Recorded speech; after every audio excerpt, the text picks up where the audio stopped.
Monologue 46, the fifth step, faithful endurance. Some may argue that my message is complicated, that the way to salvation is too convoluted. I do indeed say that salvation must be won, fought and worked for by consistent efforts, rather than being given freely to anyone who asks, no matter what they do or say thereafter. If you, O reader, do only the 7 devotions every day, once every 24-hour period, consistently and sincerely, you will find some form of salvation at the end of your time on earth. Indeed, the very reading of these words has freed you to some degree from the vanities. You need not be a perfect person, and as long as you live in a fleshly form, you will not utterly overcome your sinful or bestial nature. The effort is what counts, rather than merely depending on grace and turning it into a license for sin. Do not make excuses, do not justify, do not deny. Simply accept God's will and God's principles, and strive to adhere to them to the best you can. The Jews lived under 600 laws, including the 10 Commandments. I give you 20 principles, or laws if you wish, that you should strive to adhere to in your life and apply to the world. 7 devotions, 20 laws, authenticity, the decision to accept God's will over your own, and there you have the basic tenets of the way of the Spirit of truth. There is no extra reward for building churches or nations. Undergoing the priestly training that I give you in this message only ensures that you can reach the highest heaven intact, which even a mere believer who devoutly devotes himself or herself to the basic tenets can achieve. If you are truly devoted to God, you will simply be motivated to do what you can for the greater cause. Even should the entire world die and the earth be left a cinder, still the living souls of the faithful shall be saved. Yet a love for the earth and the life forms upon the earth and respect for the Supreme Spirit should motivate you to do what you can to change the course that mankind has set upon the earth, and to save humanity itself from the manipulations of the false gods. Persecution, especially for those who adhere to a new revelation from God, is absolutely assured. If the world and the gods thereof love you, if the wicked revere and respect your name, then you are one of them. Even established religions suffer persecution in the modern world from both secular and religious authorities. If you are determined to make a difference and stand for the kingdom of God manifested among men, then you can expect to be monitored by governments. You will be alienated from family and friends, harassed by the religious and the secular alike, investigated by law enforcement, perhaps arrested, questioned, even tortured and killed if you are truly making a nuisance of yourself. Any personal sin or character flaw you are trying to hide will be used against you, and if you do not police yourselves, then you can bet that the vanities will be more than happy to expose the hypocrites in your midst. The enemies of God and faith will use disgruntled former members against you, and if you have truly wronged a member of the way, you can expect that your adversaries will make it known. This cannot be avoided, but only endured. For you cannot truly guard yourselves against what you do not know, and you are only human and will make mistakes. Indeed, the false gods will intentionally direct twisted souls to join your ranks, in order to later use those twisted souls as a weapon against you. This is a war, after all, and you cannot expect your enemies to sit idly by and ignore your attempts to unseat them and take their puppets away. They will use every strategy and tactic they can devise to defeat individual members and to divide and embarrass the faith. Be not foolish, but cunning. Turn their weapons and their tools back on them. Use their methods and stratagems to defeat them. They never hesitate to point out the failings and scandals of the religious, and so you should never hesitate to put your enemies under the spotlight also. I do not intend to encourage paranoia or conflict, so much as to arm you with information, and inform you as to the machinations of the devils of the world. These things will come, whether I tell you about them or not, and so I would not have you unprepared or go forth as sheep among the wolves. The fetters of their ideals often undo idealists, and the pragmatic would seek to fetter you also, so that they might use your scruples against you. Any addictions you have will become a weak spot in your armor if you are detained or imprisoned. Meditation is the devotion that can save your sanity if you are held in solitary confinement. And those who truly master the mental disciplines of meditation can overcome or mitigate a portion of the pain of torture. If you hold too tightly to anything or anyone in your life, those things then become a weapon against you. Those who would be champions, paladins of the way of heavenly life, should prepare themselves and tailor their lifestyle toward preparation, owning few possessions and forming few deeply held attachments to places, peoples, or things. The more you have, the slower you will move.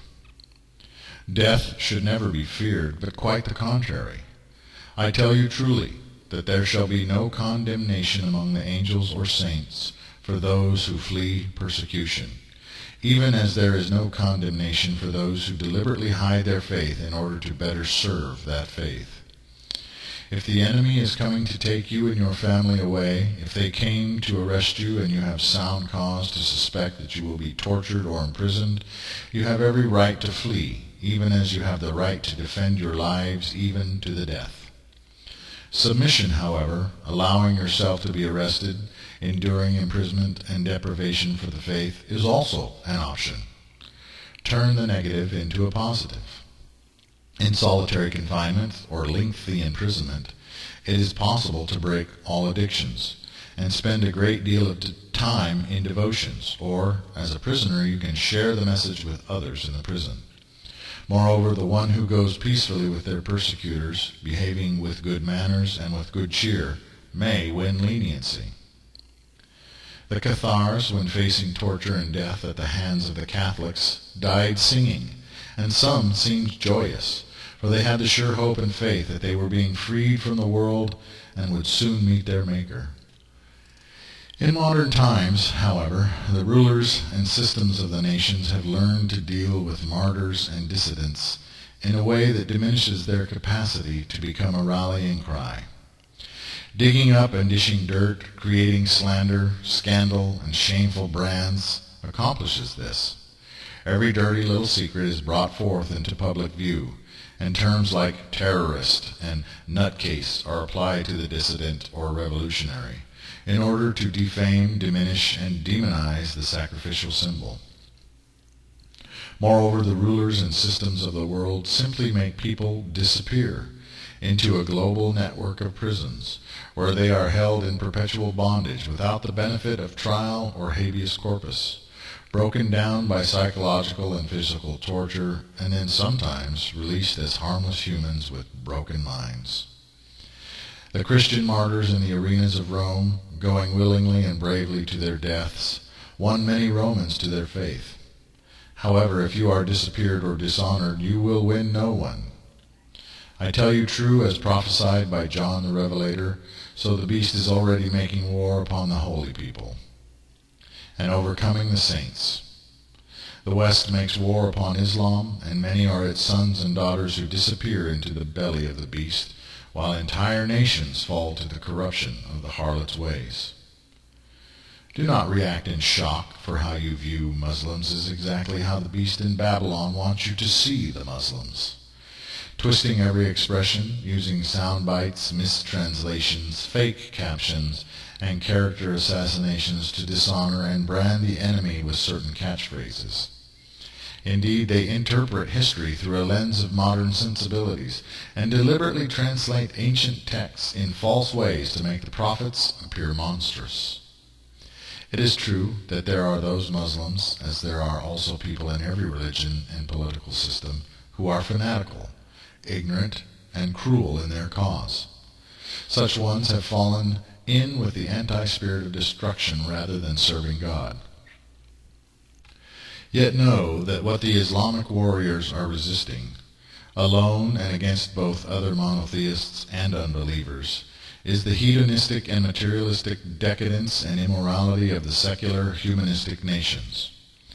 At times they are very wrong-headed in their approach, and downright idiotic in their tactics. They are peasants fighting the modern war machine of the beast, and often lack the sophistication and technical or worldly awareness to express themselves in a coherent and intelligent way. Carve, draw, or mount the sign of your faith on the outside frame of your door, or wear the symbol around your neck or as an earring so that other Urians will recognize you.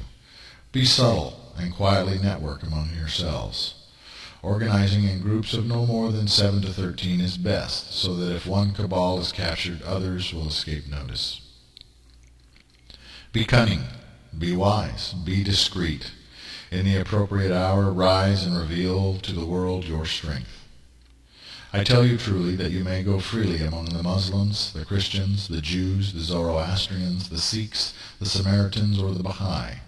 Worship and pray to God as they pray to God, and participate in their practices and celebrations. In this way you shall better blend into the culture that surrounds you, and be in a better position to build the bridges of unity between the seven. For you may sincerely acknowledge that there is one God, that Jesus is Lord, a Lord, that there is an afterlife, that you are in fellowship with saints and angels, and that you are a servant of the good and the light, all without a lie. Yet you cannot speak a creed that is exclusive, though you may whisper your own creed or supplement lines in a sacred creed to avoid detection. In enduring as a member of the faith, through persecution and alienation, through temptation, loneliness, and struggles with doubt and fear, and over the march of months and years, you have completed what might be termed the 5th step of faithfulness. Note 1. The Cathars, Catharism, were a Gnostic sect that was wiped out in a Catholic crusade. They were pacifists and lived very simple lives, and as such they were defenseless against their enemies. The popularity of their teachings became a threat to Catholicism, and so it was destroyed. If the Cathars had had an order of Sirachiel, they might have survived. Review. The 5 steps on the path from heaven are: 1. Commitment. 2. Authenticity. 3. Personal devotion. 4. Acceptance. 5. Faithful endurance. These steps lead you to the mountain of God, and the priestly training is like climbing that mountain to the top.